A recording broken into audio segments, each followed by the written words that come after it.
সড়ক দুর্ঘটনায় আহত কিংবা নিহত হলে তাদের পরিবারের সদস্যদের আর্থিক সহায়তা দেয় সড়ক পরিবহন কর্তৃপক্ষ বিআরটিএ। তবে এজন্য ৯০ দিনের মধ্যে অনলাইন অথবা অফলাইনে বিআরটিএ বরাবর আবেদন করতে হয়।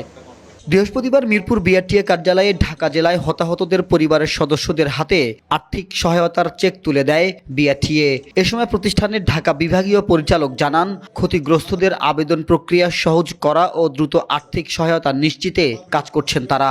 দুর্ঘটনায় নিহত বা আঘাতপ্রাপ্ত হয়ে মৃত্যুবরণ করলে আর্থিক সহায়তা দেওয়া হয় অনূন্য ৫ লক্ষ টাকা। কোনো গুরুত্বপূর্ণ অঙ্গহানি হলে বা গুরুতর আহত কিন্তু চিকিৎসার মাধ্যমে স্বাভাবিক জীবনে ফিরে আসার সম্ভাবনা না থাকলে ৩ লক্ষ টাকা এবং চিকিৎসার মাধ্যমে স্বাভাবিক জীবনে ফিরে আসার সম্ভাবনা থাকলে আর্থিক সহায়তা দেওয়া হয় ন্যূনতম ১ লক্ষ টাকা।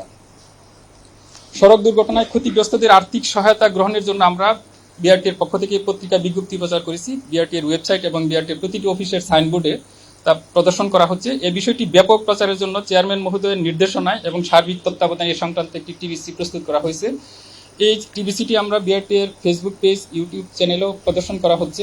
সড়ক দুর্ঘটনায় আহতদের জন্য একটি ডেডিকেটেড হাসপাতাল তৈরির আহ্বান জানান মালিক সমিতির নেতারা।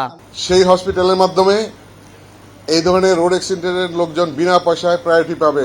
Top priority, top treatment. একটি দূরবর্তী রোগ হলো, লন্ডন যেতে হবে, আমেরিকা যেতে হবে অথবা জার্মান যেতে হবে, কারো সক্ষমতা নেই, তাদেরকে বিনা পয়সায় এখানে চিকিৎসা দেওয়া যাবে। অর্থাৎ হসপিটালটা যদি অলাভজনক হয়, ট্রাস্টির মাধ্যমে এমনিভাবে হয়, সেই ক্ষেত্রে কিন্তু যারা চিকিৎসায় থাকবেন, যাদের অন্যান্য খরচাপাতি যা আছে তাদেরকে সাফিসিয়েন্ট দেওয়া হবে, ভালো বেতনে দেওয়া হবে। লন্ডন থেকে আমরা দরকার হলে ৫০ লক্ষ টাকা বেতনে যদি ডাক্তার আনি, ডাক্তারের অভাব হবে না, কিন্তু সেবাটা হবে, মানুষ পাবে এবং অলাভজনক থাকবে প্রতিষ্ঠানটা। এ সময় বিআরটিএ চেয়ারম্যান আবু মমতাজ সাদউদ্দিন আহমেদ জানান, দক্ষ চালক তৈরি করতে পারলে সড়কে দুর্ঘটনা কমে আসবে। যাতে কোনো ড্রাইভারকে আমরা ৮ ঘন্টার বেশি গাড়িতে স্টিয়ারিং এ ধরতে না দেখি আমরা, যাতে এবং আমাদের শ্রমিক ফেডারেশন যারা বলছি তারা এই বিষয়টা একটু খেয়াল রাখবেন। এটা একটা সামাজিক সমস্যা, এটা একা পক্ষেও সম্ভব না ফিল আপ করা, বাট এই বিষয়টা যদি আমরা একটু আলোচনা করি, আমরা সবাই মিলে চেষ্টা করি,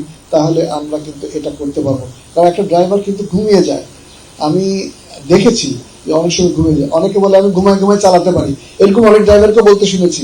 বিআরটিএর কোনো কার্যালয়ে হয়রানি কিংবা অনিয়ম হলে সংশ্লিষ্ট কর্মকর্তাদের বিরুদ্ধে কঠোর ব্যবস্থা নেওয়ার হুঁশিয়ারি দেন সংস্থাটির চেয়ারম্যান। মাহবুব আজমি, বৈশাখী সংবাদ, ঢাকা।